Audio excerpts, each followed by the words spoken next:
Today on the Matt Walsh Show, Donald Trump was officially arrested and arraigned on 34 criminal charges in New York yesterday, yet even after arresting Trump, the Manhattan DA still has not explained what crime he committed. That's because there is no crime at all. This is not about prosecuting a crime, it's about punishing a political dissident. We'll talk about that today. Also, the people of Chicago threw Lori Lightfoot out and have now chosen to replace her with someone who is even worse in every way. Plus, I had an interesting exchange with a trans EMT during the Q&A portion of my speech in New Mexico last night. We'll play the clip for you. You don't want to miss that. And new polling shows that 60% of Americans agree that Trump should have been indicted, even though none of them knew what he was being indicted for. In our Daily Cancellation, a new law in Canada would make it a crime to protest drag queen events involving children. I have a lot to say about that, as you can imagine, and much more today on The Matt Walsh Show.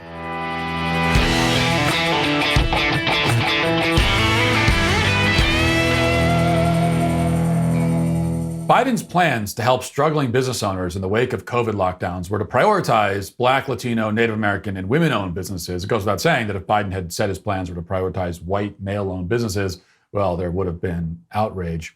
So if you own a business, you can't rely on the government to bail you out, no matter what demographic group you belong to. You need to take matters into your own hands, and innovation refunds can help you do just that. If your business has 5 or more employees and managed to survive COVID, you could be eligible to receive a payroll tax rebate of up to $26,000 per employee through the Employee Retention Credit.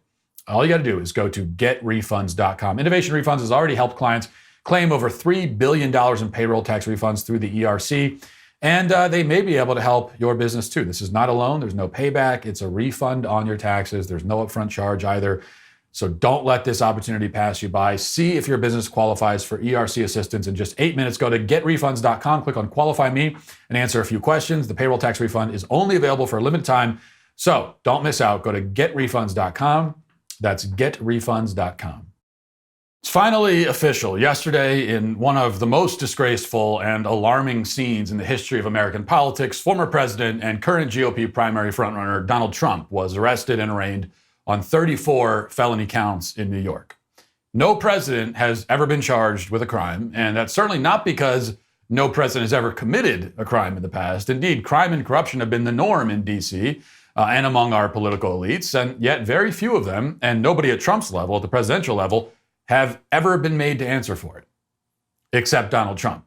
Now, as I've said before, the treatment of Donald Trump wouldn't be nearly so disturbing to me personally if we lived in an alternate universe where politicians are so despised and so scrutinized that we always look for any excuse to charge them with crimes. I mean, imagine a bizarro world version of the United States where former presidents are constantly getting handcuffed and tossed behind bars, where that's like that's the going away present for a president, is that we end up arresting you for something. And high-ranking politicians are made to live in constant fear that maybe they crossed the line somewhere and they're going to be prosecuted. That sort of world, that sort of country, I think would be very good and I would enjoy it. But that's not the country we live in. In our reality, the political elites are effectively above the law. They're so above the law, in fact, that's just as one example, a global sex trafficking pedophile can be arrested and then can, quote unquote, commit suicide, big air quotes around that, in prison, leaving behind a detailed ledger of every prominent figure and politician he ever, sold an underage prostitute to. And none of them are ever charged with a single crime.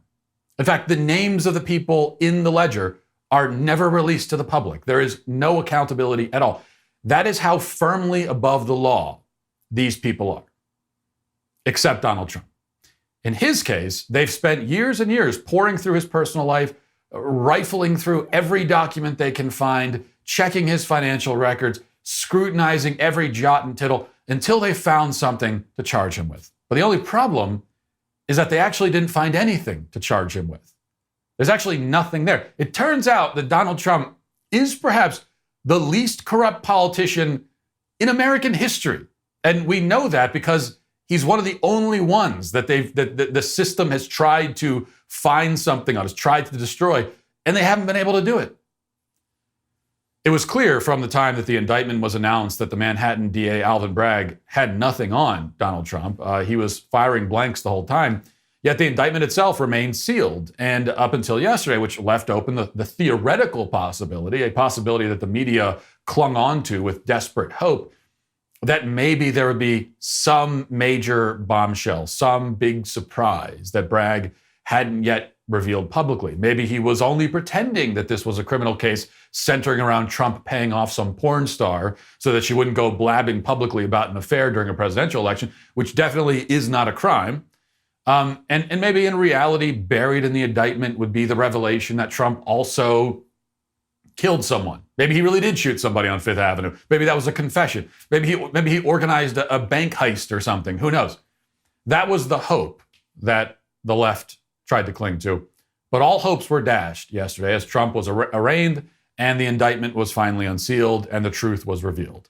This case really is as frivolous and insane as we all suspected and as we all knew. They have nothing on Trump. They have no crime. Now, I'm not a lawyer, I admit, okay? I'm not a legal expert, but based on my limited legal understanding, I'm pretty sure that the whole point of an indictment is to lay out a formal accusation of a crime. That's what indictment is. It's to outline and describe the crimes that were allegedly committed. But this indictment, this historic indictment of a former president, leaves out that part. It is an indictment that forgets to actually indict.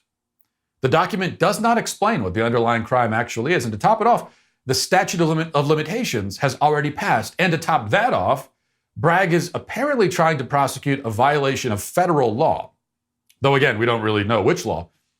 But even if a federal law was violated, Bragg, as the DA of Manhattan, likely has no jurisdiction to enforce it in the first place. So there is no crime. But if there was a crime, he can't even prosecute it. That would fall to federal prosecutors, but they already passed on this case because they couldn't find a crime to prosecute either. Now you may ask, if there's no underlying crime, how does this indictment have 34 counts? How can Trump be indicted on 34 counts of nothing? Andrew McCarthy, the National Review, explains in a piece that was just published.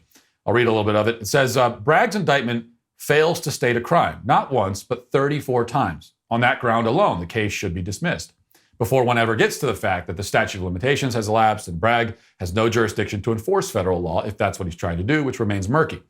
Bragg's indictment charges 34 counts, just as we said it would, based on media reporting that clearly came from illegal leaks of grand jury information, a crime, you can be sure, that goes in the overflowing bucket of serious offenses that Bragg refuses to prosecute.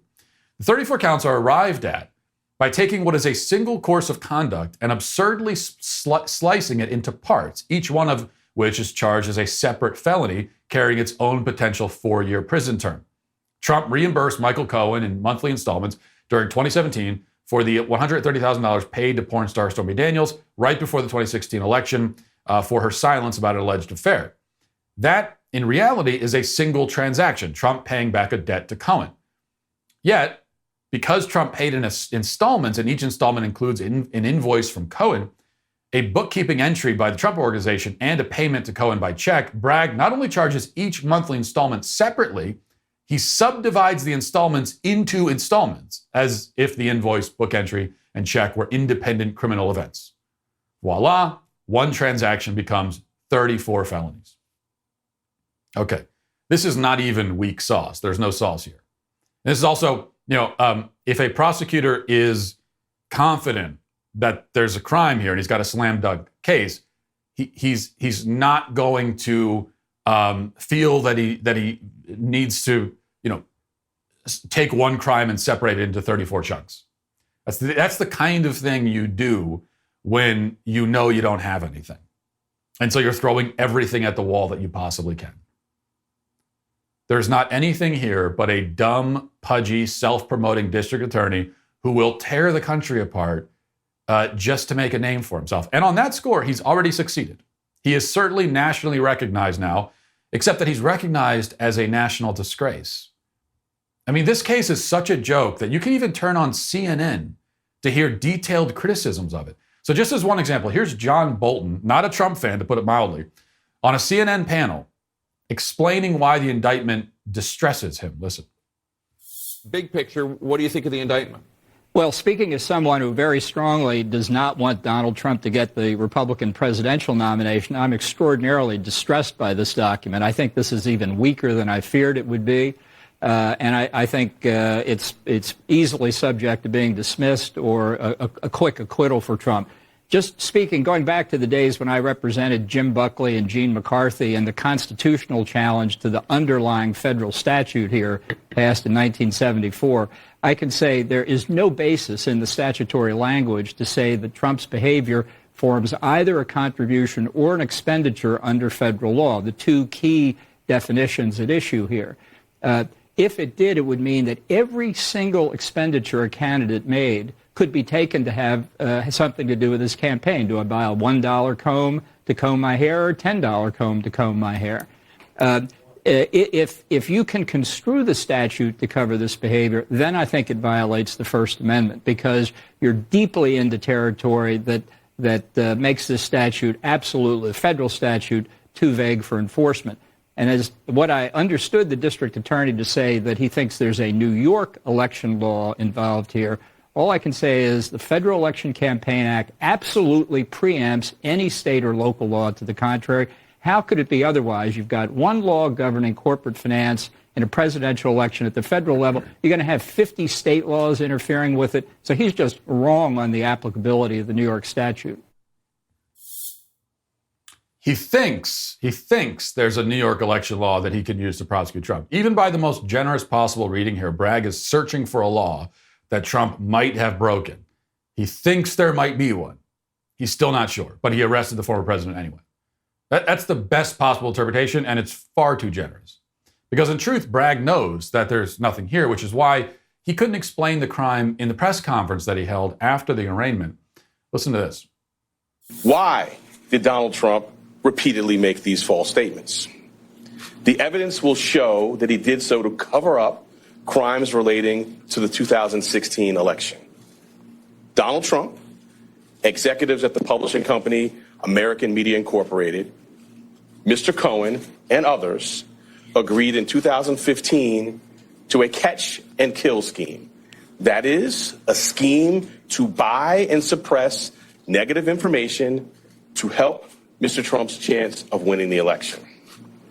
As part of this scheme, Donald Trump and others made 3 payments to people who claimed to have negative information about Mr. Trump.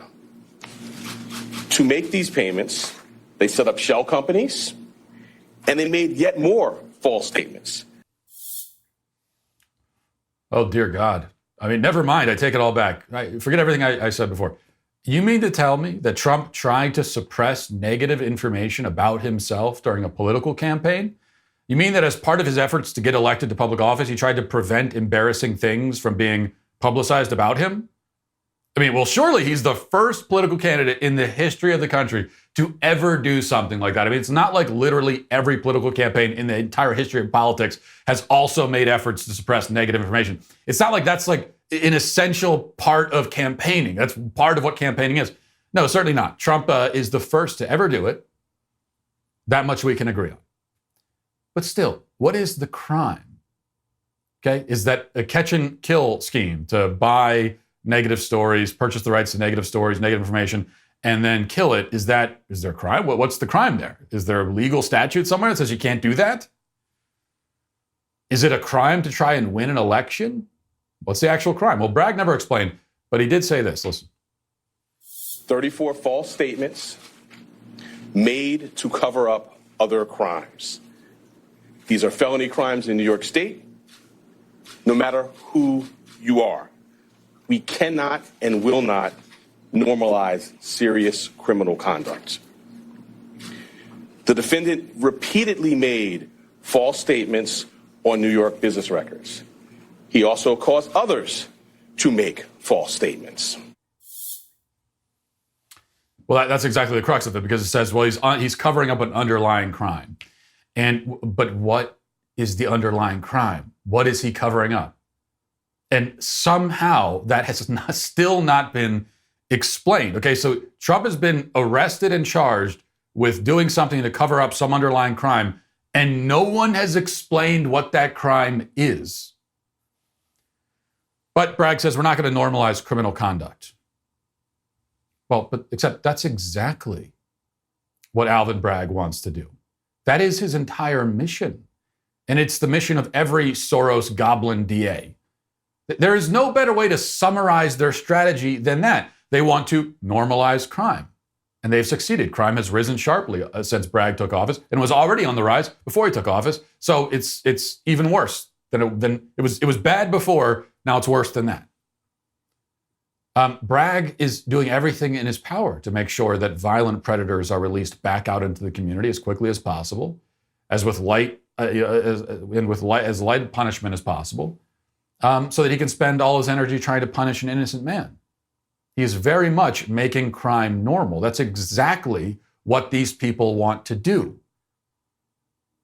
That it's, in fact, as we've talked about recently, they will tell you directly that this is, it's a normal part of living in the city. What was it that Seth Rogen said? Getting carjacked, it's just big city life. It's normal. This is the way the system works now. We live under a regime that will punish the innocent harsher than the guilty, because the guilty, the actual criminals, are not a threat to the system. Far from it. Violent criminals are useful to the system because they terrorize and demoralize the citizenry, and they break their spirits and render them bewildered and vulnerable, just as the elites want and need them to be. Besides, violent criminals mostly kill and rob middle and lower class people whose lives have no value to the elites.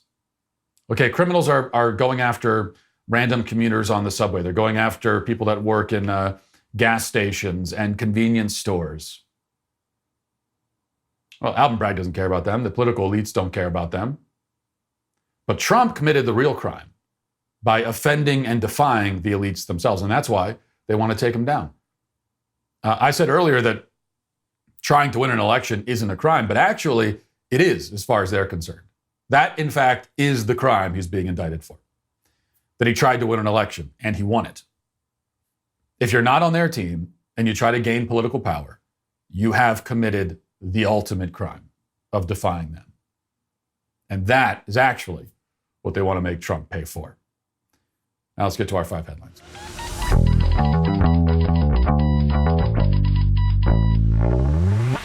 Pure Talk is the antidote to woke wireless companies. It's proudly veteran-owned, employs a U.S.-based customer service team, and absolutely refuses to spend money on fake news networks. Here's a look at what a future without Pure Talk would look like for you. For those of you who can't see what's playing out on the screen right now, I am currently texting with my producer, Sean, on a phone that's serviced by one of the big 3 wireless networks. Sean says, "Have you seen the post about the left trying to cancel you again?" To which I reply in this very real conversation, "They're always trying to silence me, and it's never going to work." Because that's the kind of thing that I would say in a text message, in real life. I would text that to someone. When are people going to accept that men are men and women are women? Only autocorrect changes men to MXN and women to WOMXN, if you can believe it. This is what you get with woke wireless, uninvited lessons in political correctness. If there's anyone I trust to not only give me the best service for my money, but also not try to force their politics on me, it's Pure Talk. No contracts, no hassle, and they respect your politics. Right now, you can get unlimited talk, text, and plenty of 5G data for just $30 a month. Keep your phone, keep your number, or choose from the latest iPhones and Androids. Go to puretalk.com, enter promo code Walsh to save an additional 50% off your first month. That's puretalk.com, promo code Walsh. Pure Talk is simply smarter wireless. We begin with the Chicago mayoral race, where Brandon Johnson defeated Paul Vallis and became the next mayor of Chicago after Lori Lightfoot got the boot. Now, there were no conservative Republicans who had any chance of becoming the mayor of Chicago, obviously. That wasn't in the cards. But Paul Vallis was a relatively moderate Democrat. But by current day standards, a moderate Democrat, which to be a moderate Democrat still means that you're far left. But, he's the guy that the residents of Chicago would have chosen if they had learned any lessons at all from Lori Lightfoot's disastrous tenure. So he would have been an improvement over her anyway. And that would show that the people in Chicago, a little bit slow in the uptake, but they're finally starting to learn a few things. Turns out, though, they learned no lessons at all, or they learned all the wrong ones. Because instead, they went with a far-left radical lunatic, somebody to the left of Lori Lightfoot. So take all the bad things about Lori Lightfoot, who they kicked out, they don't want her, all the bad things about her, this guy is worse than that. So he takes all those bad things and makes them worse. This is someone, Brandon Johnson, who's called for defunding the police, someone who defended the BLM looters, someone who ran an explicitly racialized anti-white campaign. So to show you what I mean, here's an article in The Guardian from just a few days ago before the election. This is what it says. Brandon Johnson, who now serves as a Cook County commissioner, has joked in the past that he didn't become a pastor like his father or sister because they weren't unionized. But it's clear that his family's work in the church has shaped his commanding presence in secular spaces, as it did on the day that they were profiling Johnson. Quoting Johnson now. This is about black labor versus white wealth. That's what this battle is about, Johnson said. This is about providing communities access to the very public accommodations which black people fought for, especially after emancipation. It's what the descendants of slaves in this room are fighting for. Public education, public transportation, affordable housing, healthcare, and access to jobs. So he framed his campaign as a battle, a battle between black and white. And he won. Okay? So if you're a white person in Chicago and you choose to still live there, well, I mean, that's on you. The guy elected said, this is a battle of black versus white. And the voters lined up to vote for him. In fact, it's on everyone in Chicago if you choose to still live there. Because here's the thing, the people of this city, the absolute self-destructive morons who live in Chicago, they chose to elect someone who is worse than the mayor that they threw out. They are choosing to live then amid crime and violence and chaos and tyranny. This is what they want. They want racial division, violence, crime, and filth. That's what they want to live in. They want it. So what else can we do except just let them have it and feel no sympathy for them? This is what you want. You can have it. You know, all the hand-wringing that a lot of us do about the violence in Chicago, we should, you know, and oftentimes we accuse the media of ignoring the violence in Chicago, and they do. But, you know, we should just ignore it too now, because it's your problem. You want this. You are literally asking for it. I mean, the very people who are, many of them victimized by the violence in Chicago, they're lining up to vote for people who promise more of it, who want less law enforcement, who want less law and order, and they are saying it. And then these idiots are lining up and voting for that. This is what you want. I mean, at a certain point, we can't save people. We can't save them from themselves. And this is the hardest thing to, this is one of the hardest realities, you know, to accept, really, in modern political life. It's that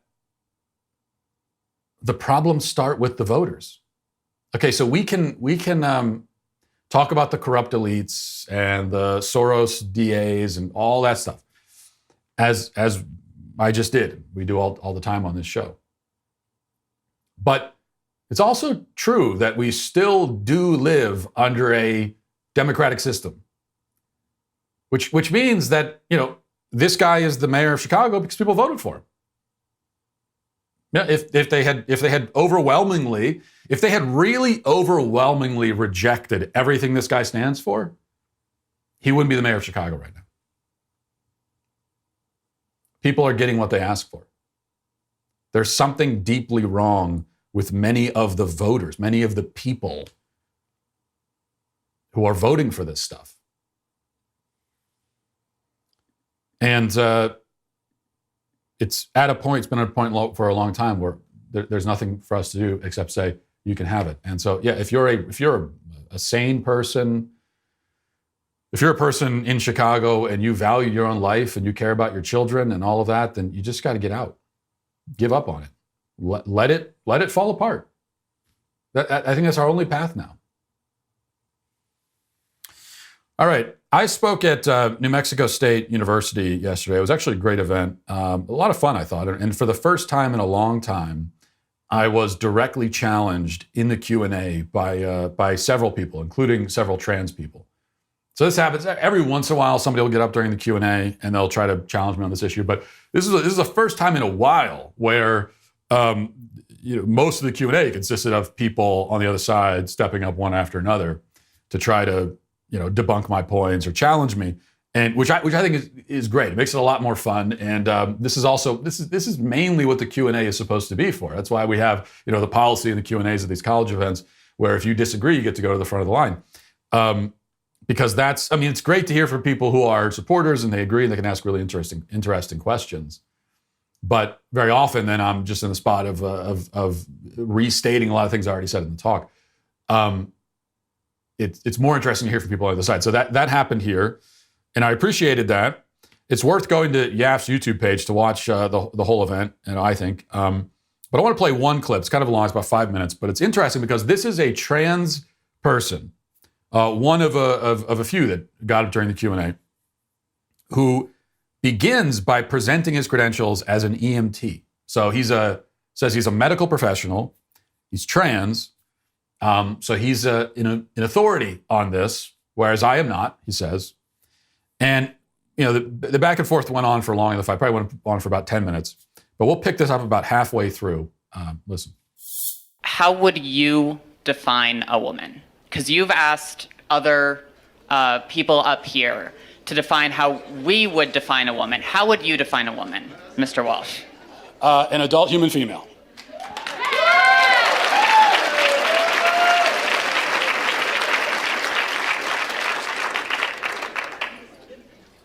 And how doesn't a transgender woman fit that definition? Female. Because they're not female. They have. You said that you are a biological male, correct? I said I'm transgender. I might be intersex for all we know. About almost as many people in the world are transgender as intersex, and a lot of people don't know. Well, but that's a different conversation. Intersex, that's a genetic anomaly, that's a medical condition. So that's a completely different conversation. That's also not a third gender. That's a genetic anomaly that occurs within the sex binary of male and female. What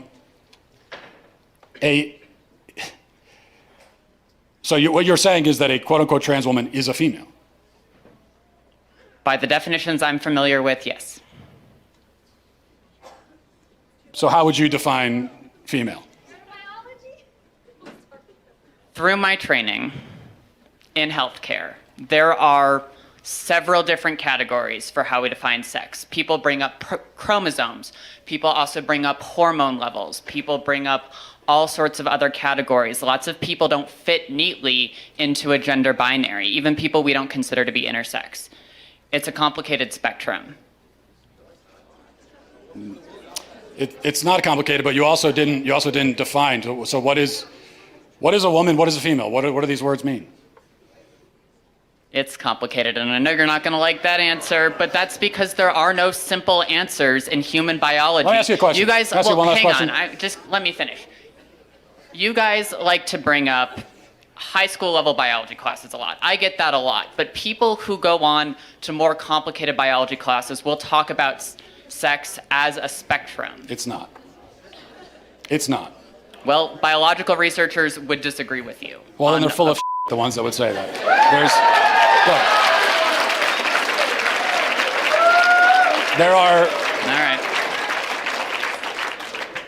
There are male gametes and female gametes. Oh, I had one last question. Mr. Walsh, can I ask a question? I just had one quick. Can you come back for 1 second? Because this is an important question. You said you're an EMT. Yes. Okay, if you're responding to a health emergency. Biological male, somebody with a penis, is having a medical emergency, and they say to you, "I think I'm having a miscarriage." Would you check them to see if they're having a miscarriage? Would you consider that a possibility for them?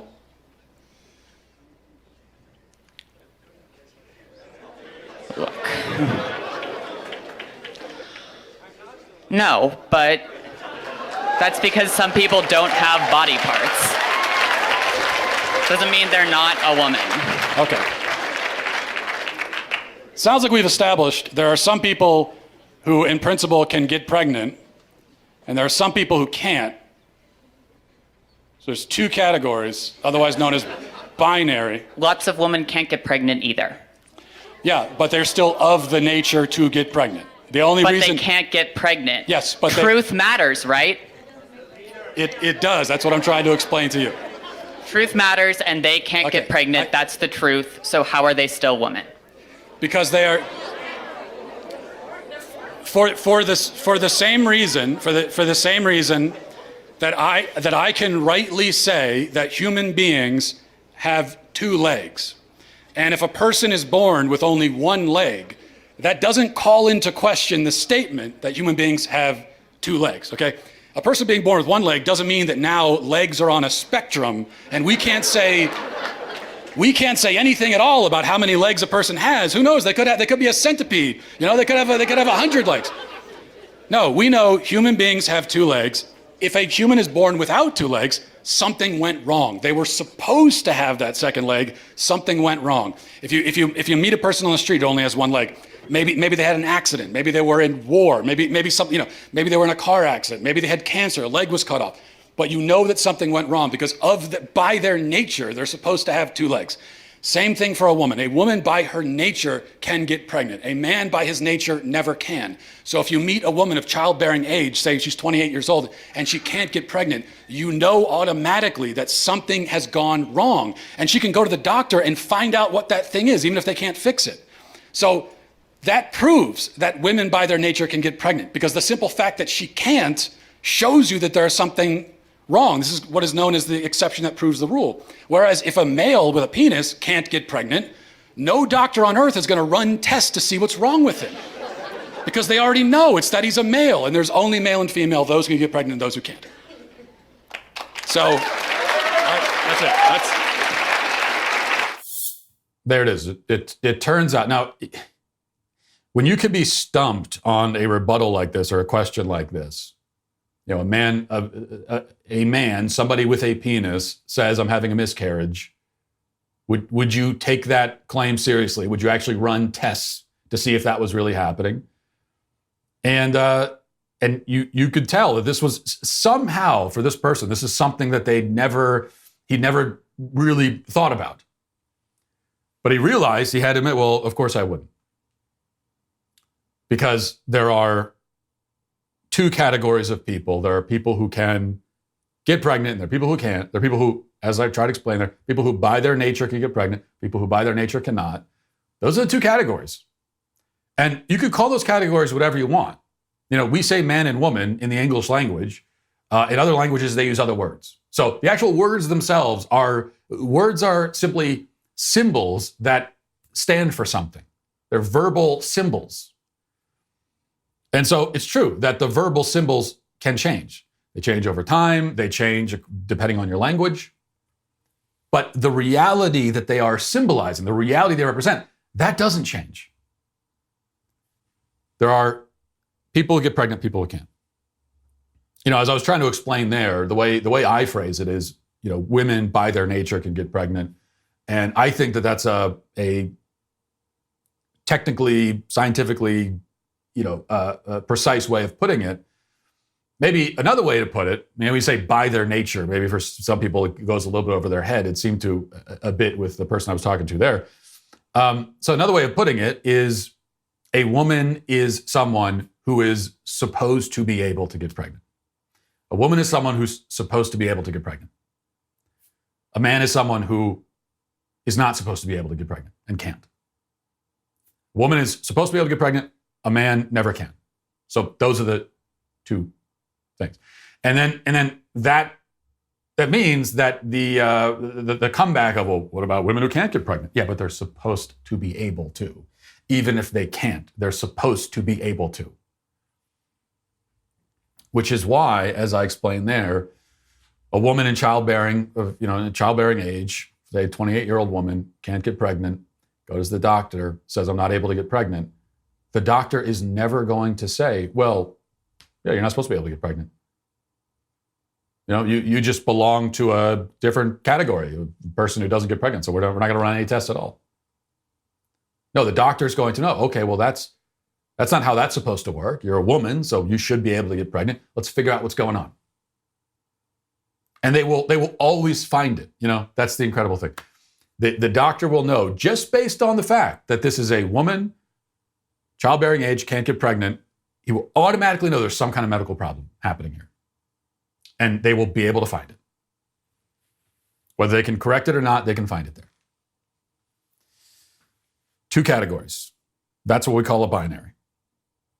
All right.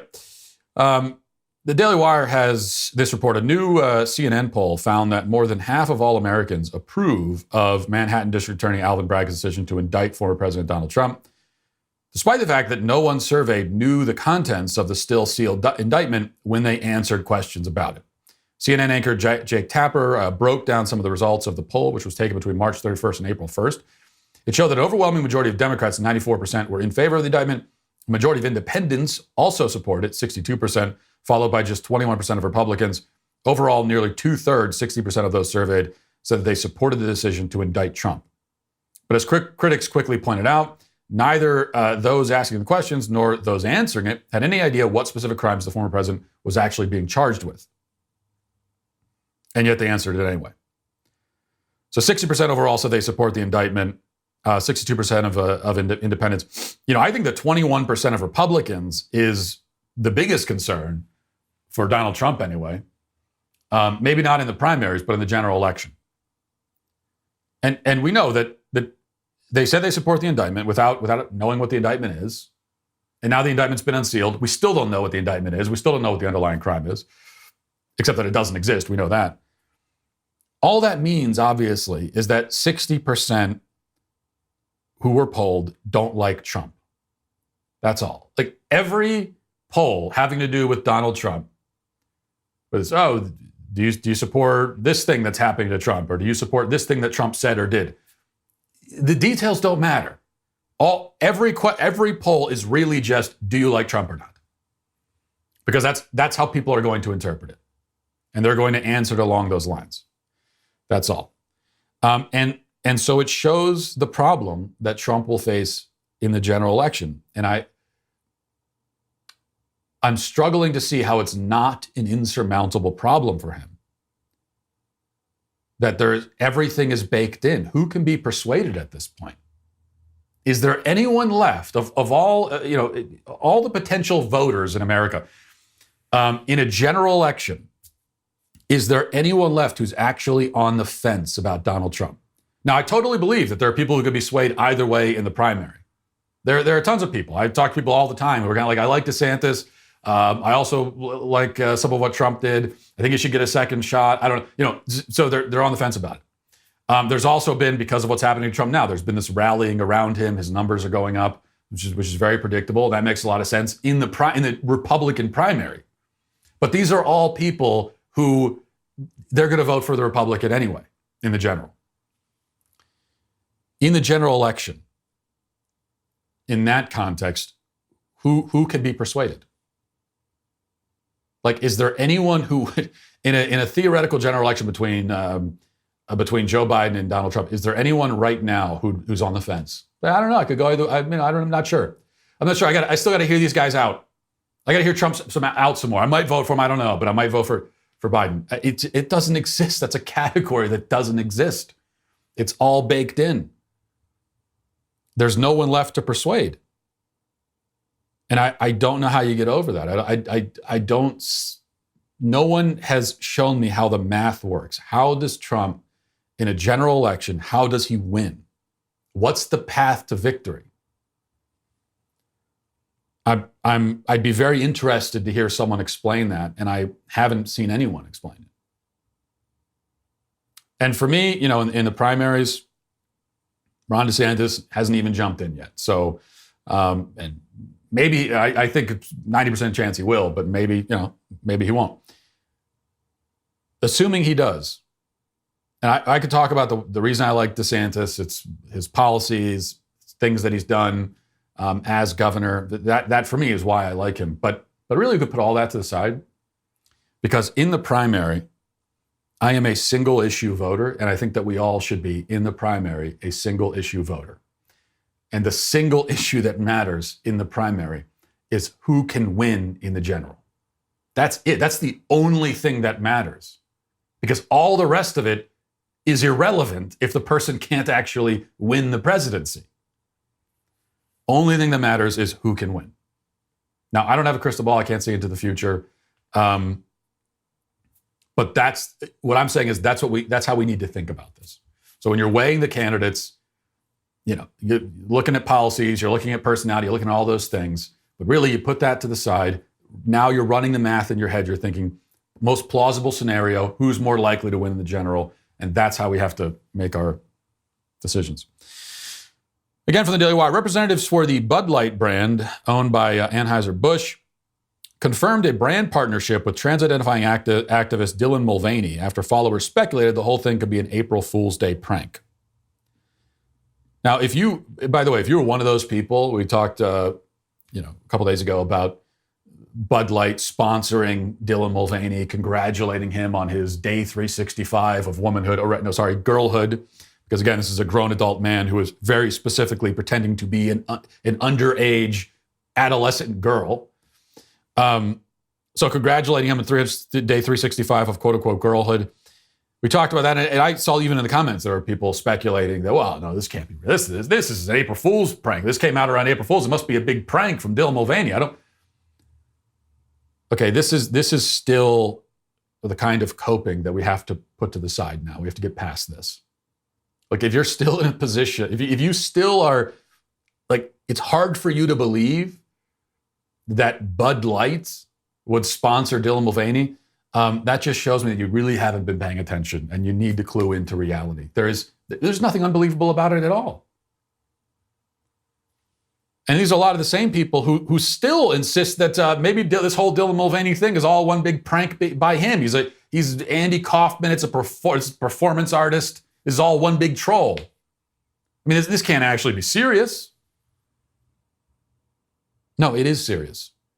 Now, he's not actually a woman, obviously, but he is seriously trying to identify as one. He wants to be taken seriously as a woman. It's not a prank. It's not anything like that. And yes, we live in a culture where the major brands are going to line up and they're going to fall prostrate to the ground and worship at the feet of somebody like Dylan Mulvaney. That's where we live. A spokesperson for the company told Fox News, Anheuser-Busch works with hundreds of influencers across our brands as one of the many ways to authentically connect with audiences across various demographics and passion points. From time to time, we produce unique commemorative cans for fans and for brand influencers like Dylan Mulvaney. This commemorative can was a gift to celebrate a personal milestone, and it's not for sale to the general public. So yes, this was a real sponsorship, as we should have always assumed. Mulvaney has partnered with multiple national brands for advertising campaigns on social media, including KitchenAid, Kind Snacks, wedding dress brand ASOS, MAC Cosmetics, and others. This guy he really has dozens of corporate sponsorships. Because again, that's the kind of culture we live in. We should probably clue into it by now. And we need to decide, like, when are we as conservatives actually going to make a concerted and real effort to do something about this? That we complain about it. We complain about the fact that all these corporate brands are spitting in our face all the time. And they're like going out of their way to alienate their own customer base. And then some more cope, we say, oh, go woke, go broke. No, I wish it was that way, okay? I wish it was that way, where a company goes woke and then they go broke. That's not how it works, actually. In fact, they go woke and they continue making billions of dollars. That's how it works. Go woke, make billions of dollars. We have the power, we have the ability to make some of these companies go broke. We could do that, but we don't. That's what makes it frustrating. Okay, there is strength in numbers, especially in a marketplace. It's true that every major corporation is woke. They all are, right? And so we can't realistically boycott all of them. And if we did that, then you wouldn't even be able to watch this show right now, because the phone you're using or the laptop you're using to buy it on is made by a woke company. You bought it from a woke company. You're using a woke company's, internet service provider. So we boycott all of them, and we basically can't live in the modern world. And we also have no way to even organize any kind of boycott like that, because all of the mechanisms that we use to organize them are also owned by the woke. So yeah, we can't boycott all of them. That's true. But we can pick some of them. Okay, this is something that we talked about this in the backstage episode on Monday. Is something that the left is they're very good at doing this, where they pick someone, they pick a victim, and they make an example of them. Okay, they pick somebody out, whether it's an individual or a company that has offended them, has crossed them, and they say, we're going to take you down. We're going to destroy you. Okay, you have become our personal project. Not because you're the worst as far as we're concerned, but just because you're the one we've chosen. And the left will do that, and they'll stay on it until they tear this victim down. Now, on the right, we could do the same kind of thing. And the only difference is that we're choosing people and companies that actually deserve it. And we'd be wielding this power for good. So yeah, we can't make all the woke companies go broke, not even close to it. But we could choose one company that does something outrageous to alienate and spit in the faces of their own customer base. And we could say, okay, we've chosen you, and we're going to bankrupt you. Because in reality, there are millions and millions of us, and you do need us to buy your product. And if we don't, you're going to suffer. Okay? And you got mass layoffs in your future and all the rest of it. We could do that, but it takes organization. It takes follow through. It takes a certain, sense of kind of ruthlessness. Because yeah, if you do that, you take a company down, you affect their bottom line to that extent. There are people that work for the company that aren't evil people. They just have jobs, and they're probably going to lose their jobs. And you don't want to see that. It's unfortunate. But these are necessary casualties.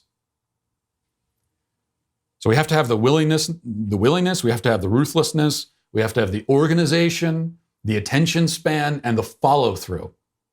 And on the right, we have none of that. Easily distracted, we move from one thing to the next. And anytime any one of us tries to say, let's focus on this issue, let's focus on this institution, let's focus on this thing right here and try to make something happen, you're then going to have 50,000 people who are also on the right come along and say, well, why them? What about this? This is, yeah, sure, you'll do that, but then these people over here are just as bad, so what's the point of even trying? We allow ourselves to get distracted by these losers who have no interest in winning, don't know how to win, and we've got to stop doing that. All right, let's get to the comment section. Who makes a Twitter mob fly off the handle with rage? Who's to blame? It's a sweet baby gang. Kanjarisu says, you missed the part where after the man was accosted, some woman screamed, get him, kill him. We're at war whether you admit it or not. Yeah, I actually did miss that. We played the video on the show on Monday of Chris Elston, known as Billboard Chris on Twitter, and in his activism. He was at one of these trans rallies wearing a sign, wearing a billboard that said children can't consent to puberty blockers because they can't. And he was physically assaulted by a man identifying as a woman. And yeah, there were people, it wasn't just the one trans guy. There's people in the crowd, of course, were cheering it on. You're like, get him, kill him. And they really mean it. They do. Okay, they actually do want us dead. Another tough reality that has to sink in at a certain point. But as far as they're concerned, as you point out, as far as they're concerned, they're at war with us. Have been for a long time. So the question is it going to be one-sided? Guthrie says, this is actually a great point. You want reparations for slavery, but if it wasn't for slavery, you wouldn't be here in the first place, and you're absolutely better off being here than anywhere remotely near the African continent. You can guarantee that colonialism or not, Africa would still not be a nice and prosperous place to be. In fact, just like India, Africa's probably better off for having been touched by Europe in some way. Yeah, I think it's actually worth, I think it's about 2 minutes of the clip from Dinesh D'Souza back in, 2002 on NPR. I still can't quite get over that fact. On NPR, 21 years ago, you can make this kind of point.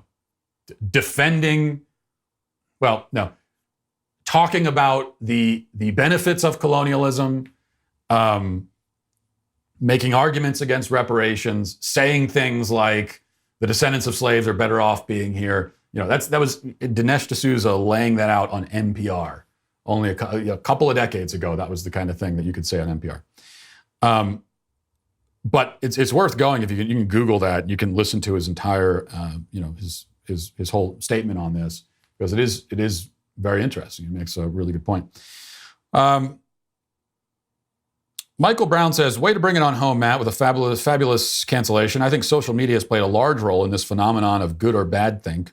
It's like people have become a bunch of zombies who only know how to hit thumbs up or thumbs down. People seem to have fallen under the spell of false dichotomy that will now not allow their brain to have a thought that is original or nuanced. The perpetual insistence of scrolling through bumper sticker slogans and the erosion of the English language are all contributing factors in this way of thinking. I love listening. Keep up the great work that you do. This episode is definitely going on my greatest hits list. It's the inability. It's not so much, because it is interesting that, it's partly, it seems like there's this black and white thinking that people do. But it's not so much that. Because a lot of these same people, they won't recognize good and evil in the world. In any other context, they're going to be talking about, they want to make everything a gray area. Well, it's impossible to say what's good and what's bad. So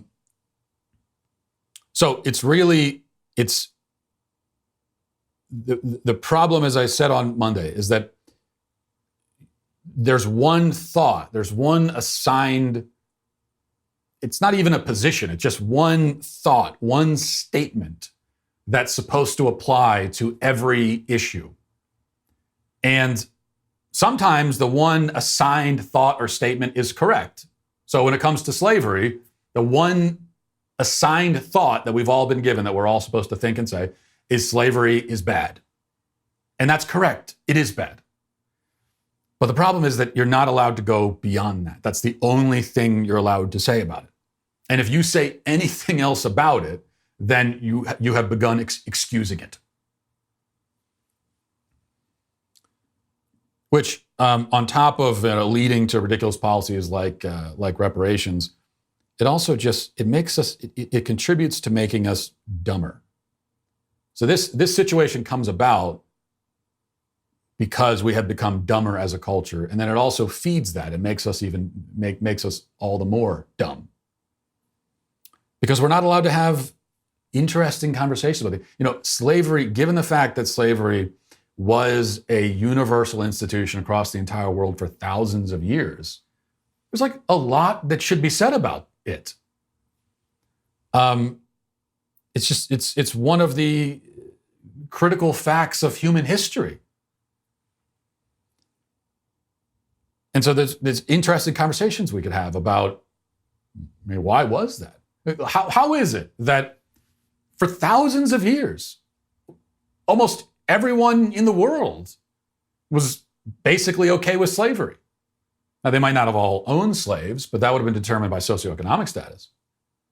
For thousands of years, there really wasn't anything like an abolition movement anywhere. It was an accepted institution. And now today, we look at slavery and we automatically recognize, well, of course that's wrong. We recognize it as one of them. It's self-evidently wrong to us. And yet for thousands of years, that was not evident to almost anyone on the planet. And that included some of the most brilliant minds in human history. So it's not nearly as simple. And I think for a lot of people on the left, they would want to say, well, it's because everyone who lived prior to, everyone who was born before the 60s, the 1960s basically, was a backwards, drooling, primitive bigot. And they were all a bunch of morons. But that's not the case at all. I mean, some of the most brilliant, these people were, in many cases, again, our IQ scores are declining right now. So if anything, evidence suggests that they're a lot smarter than us. And yet they couldn't see what to us is self-evident. It's a very interesting fact. And I don't have the exact answer for it, but it's something we should probably talk about. But we can't, because the only thing we're allowed to say is, it's bad. It could be argued with no great effort that the main reason we are where we are as a society is because we are spiritually bankrupt. When you have no relationship with God, you live a life in chaos. But as Ben Shapiro points out in episode 13 of Exodus with Jordan Peterson, it's not just a one-way street. God wants to have a relationship with us as well. Check out the trailer. The romantic and tremendous yearning that God has to be among his people is so clear from this language, right? He specifically says, it's not just I brought you out to into the wilderness to serve me, which is the language of a king to his subjects. It's I brought you out here to live with you, to dwell among you. And it's repeated twice in this section, right? I brought you out specifically so that I can dwell among you. He wants the closeness with us. He wants the romance with us. And that's why it's such a tremendous sin against him when the people end up essentially throwing him out, right? I mean, what they're about to do with the golden calf. And the language that you'll see, God's response is, okay, well, I'm withdrawing from you. In this episode of Exodus, Ben sits with Jordan and a roundtable group of esteemed scholars, theologians, and artists to discuss one of those most seminal books in the Bible. New episodes are coming online every week, and they're all great exclusively for Daily Wire Plus members. But you have to join now at dailywire.com/subscribe to watch Exodus. Do it now. Let's get to our daily cancellation. Today for our daily cancellation, we must once again cancel the country of Canada. Now, it may seem a bit excessive. I acknowledge that every time someone in Canada does something that annoys me, I respond by just canceling the whole nation. In most other cases, I will simply cancel the individual offender, but Canada gets treated differently. They're on a very short leash with me. You know, ever since they reelected Justin Trudeau again, I realized that I have to adopt a zero tolerance policy with the entire country. Now, if one Canadian does something cancelable, they all get canceled. But this is only fair, considering the Canadians in general have allowed their country to slide irrevocably into full-on left-wing, Brave New World tyranny, and they've especially surrendered themselves to the LGBT alphabet mafia. A similar process is underway in the United States, of course, but in Canada, the process is complete. Appeasement and worship of the LGBT cult is the country's #1 national priority, which brings us to this story from Global News. Quote, Ontario's NDP urged the government Tuesday to create community safety zones that would protect drag artists and LGBTQ communities from harassment and intimidation at their performances. Drag performances have been targeted by organized protests across the United States, but also here at home, said Kristen Wong-Tam, who is putting forward a private member bill to designate 100-meter zones around show venues.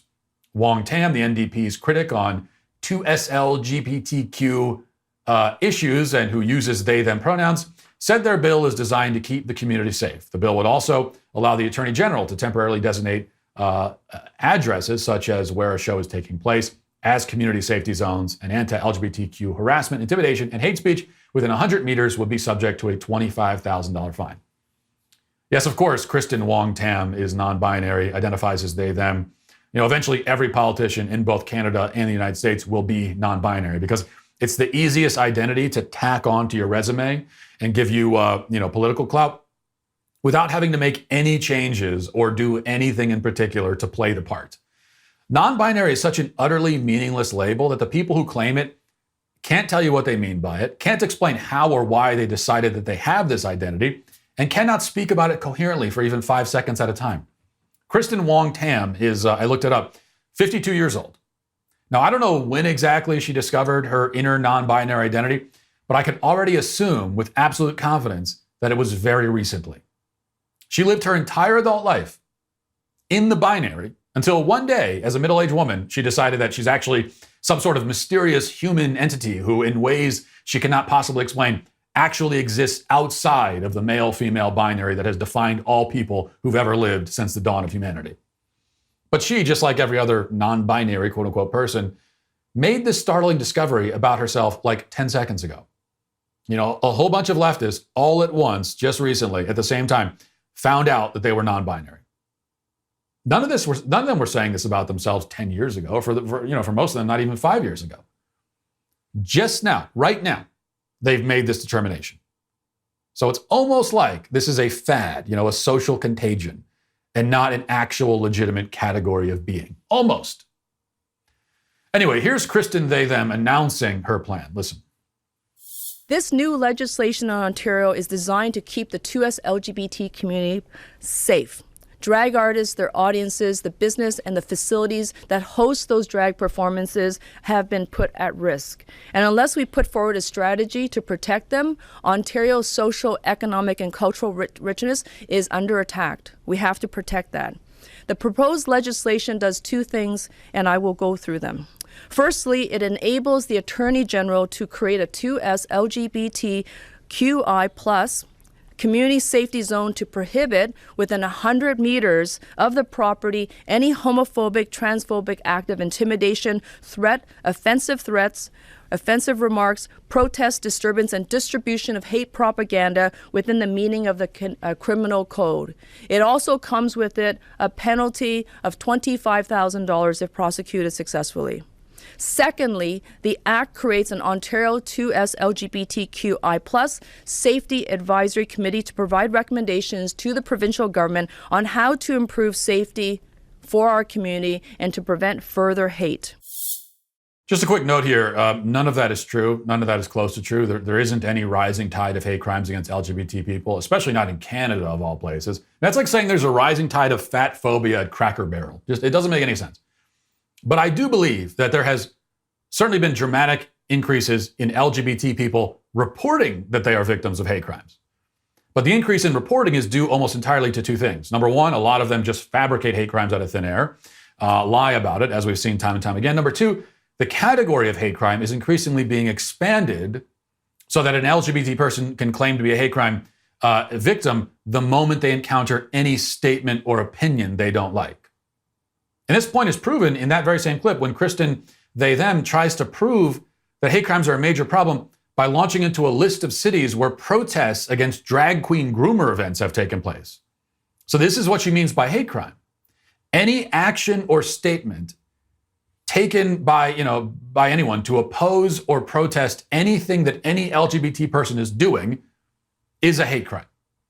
And this especially includes anyone who protests the sexualization of children by gay men in dresses. Let's continue. Firstly, it enables the Attorney General to create a 2S LGBTQI+ community safety zone to prohibit within 100 meters of the property any homophobic, transphobic act of intimidation, threat, offensive threats, offensive remarks, protest, disturbance, and distribution of hate propaganda within the meaning of the criminal code.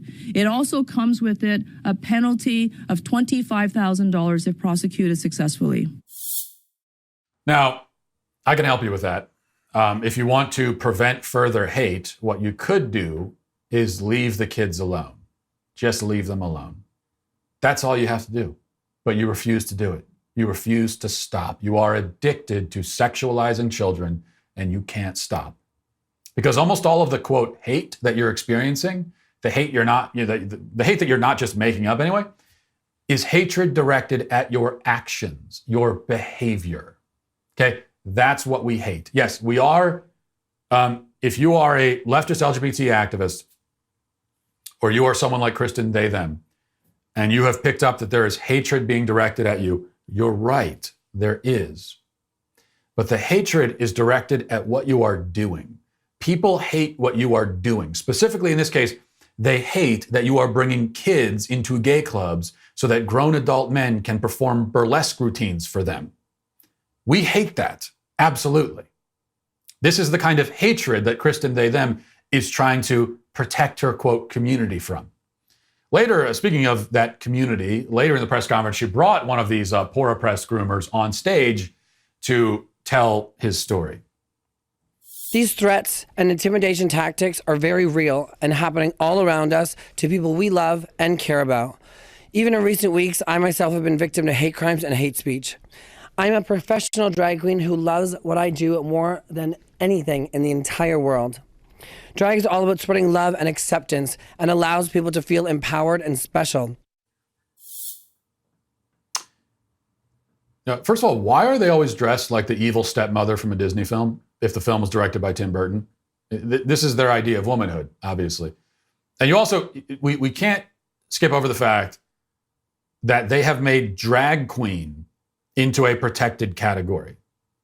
So drag queens can be victims of hate crimes now, which includes like saying something they don't like. So if you say something to a drag queen, you are committing a hate crime against a protected group, which is, I mean, it's literally the same thing as making actors into protected groups.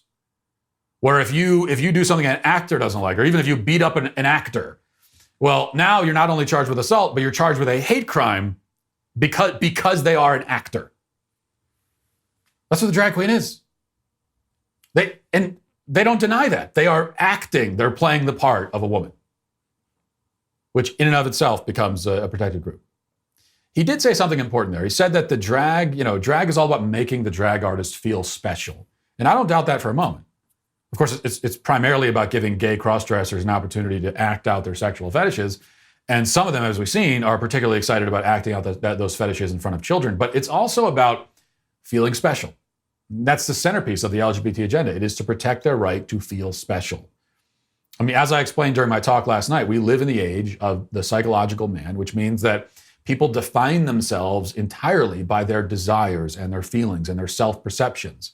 The self is an amalgamation of an individual's desires, feelings, urges, perceptions, and so on. All that matters is how the individual feels.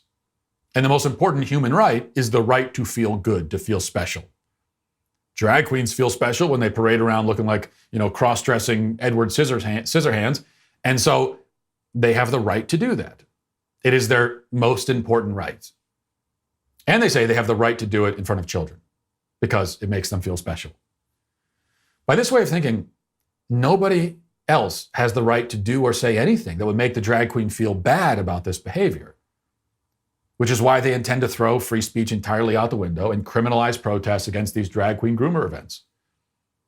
That, of course, is the point of making a safety zone. The zone doesn't protect them physically because they were never in any physical danger. Instead, it protects their feelings. And their feelings are all that matter to them, and they think all that should matter to us.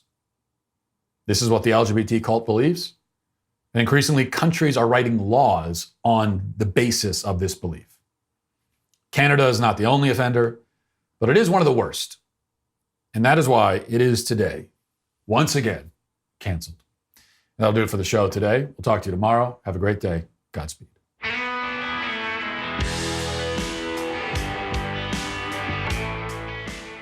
Today on The Ben Shapiro Show, Donald Trump is charged in Manhattan court with 34 counts of falsifying business documents. DA Alvin Bragg pretends this is all about principle, and Trump launches a response from Mar-a-Lago. That's today on The Ben Shapiro Show. Give it a listen.